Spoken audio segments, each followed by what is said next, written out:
What role does belief play in knowledge? This is something Plato discusses in Theaetetus, and one of the most substantive arguments from his dialogue is this: knowledge is justified true belief.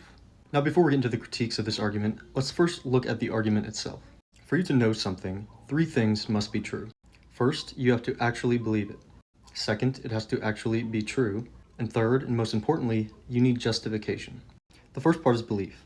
If you don't believe something, you don't know it. For example, you can't say, I know the earth revolves around the sun, but I don't believe it's true. That's a contradiction. For the second part, it has to actually be true. For example, if you believe the earth is flat, even if you're sincere, that's not knowledge, that's false belief. And third, of course, you need justification, which Plato refers to as logos. And this is an account, a reason. This is something that separates you from simply guessing. For example, imagine you guessed the winning lottery number and you're right. You had a true belief, but you didn't know you would win. You got lucky. Now compare that to knowing 2 + 2 = 4. You don't just believe it, you can explain it. You can show why it is true. And that for Plato is the difference between opinion and knowledge. Now in Meno, Plato does say that true belief can be just as useful as knowledge.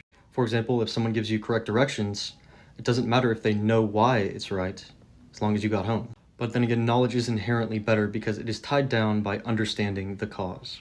Now this definition by Plato was critiqued, particularly by Socrates, who never really fully accepted this definition because he kept finding problems. He believed that this definition could easily lead way to circular justification. There is certainly a possibility that something might sound rational, but lean or rest on a hidden mistake. And Plato's argument was ultimately really picked apart by the American philosopher Edmund Gettier. And he really challenged this traditional belief or definition of knowledge by providing counterexamples. And these counterexamples, known as Gettier cases, showed that while a belief can be both justified and true by this definition, it can still be wrong or not knowledge based on luck. And a very famous obvious example of this would be the broken clock case. A clock stuck on 2 p.m. is right twice a day, even if it really isn't right. So what do you think of Plato's argument? Do you think there's basis or justification for it?